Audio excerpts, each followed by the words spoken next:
In 5 minutes, our daily magazine, Daytime Live, includes a celebration of Doctor Who's 25th birthday and also news of a dedicated group establishing a national register of bone marrow donors. Now on BBC1, the news with Laurie Mayer.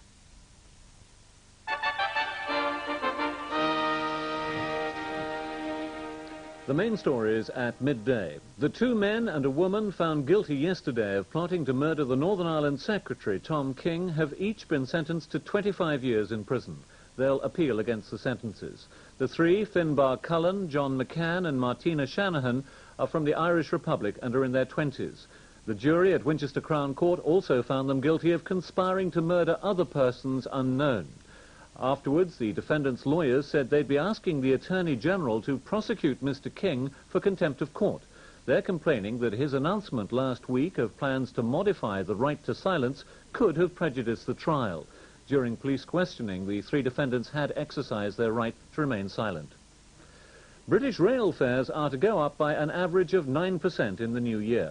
But some tickets, mainly for long-distance commuters, will cost more than 20% extra. British Rail say long-distance commuters into London have been travelling on the cheap. A weekly season ticket for journeys over 50 miles costs the same as 2 ordinary return tickets. From January, those discounts will be cut, and long-distance season tickets will go up by a 1/5. For someone travelling from Grantham into London, that means an increase of £500 on a standard annual season ticket. For someone buying a weekly first-class season ticket from Swindon, the price goes from £81.60 to £99.90. The increases are part of a series of moves aimed at making intercity rail services break even within 2 years, in line with the government's plans to privatise BR. British Rail engineers are trying to move 2 locomotives which crashed down an embankment onto one of London's busiest roads. The engines were empty and parked at the time and no one was hurt. It's thought the brakes on one of the engines failed and it crashed through buffers. The accident happened where the North Circular Road joins the M1 motorway, and police say it could take more than a day to clear the wreckage. The Heysel Stadium trial has got underway again in Brussels, and the confusion which characterised the proceedings earlier this week has continued. The proceedings this morning began with several of the defence lawyers missing. Others left the court when the judge ruled that as their clients were not present, they could not ask questions except on procedural matters. Only 3 of the Liverpool supporters are here. They've been in Brussels all week, waiting for the legal arguments to be settled. They'd expected to face questioning on Monday.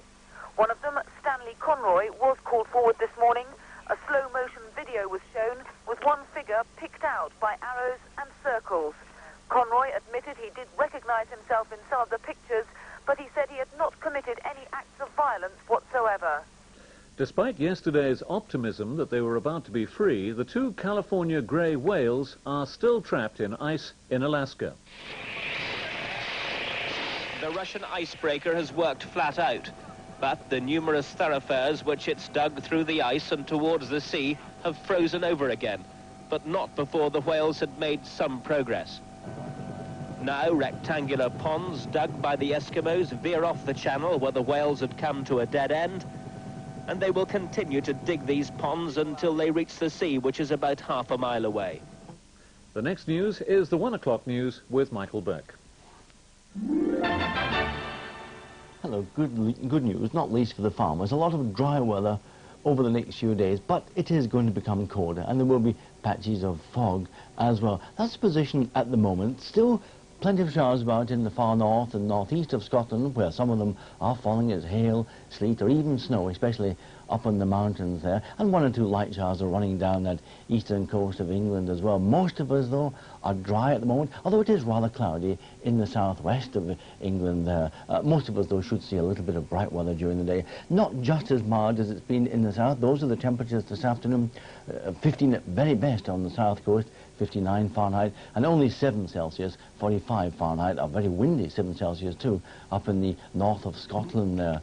Tonight, a few showers near that east coast, a few patches of fog forming inland, skies generally clearing, and the main thing about tonight is inland there's going to be a widespread frost. Those are the temperatures tonight, as low in some Scottish glens as -4 Celsius, 25 Fahrenheit, and even in the south of England, 3 Celsius is in the air. There'll still be a frost, we think, in many inland parts on the ground, only the far southwest, we think, and some coastal areas escaping the frost. And there's a summary of today's weather. And that's it from me. A magazine with award-winning photographs. Expert Chris Packham on making photography art. The importance of colour. Just why shouldn't an Arctic hare be as white as snow? The new BBC Wildlife magazine, complete with the best places on Earth.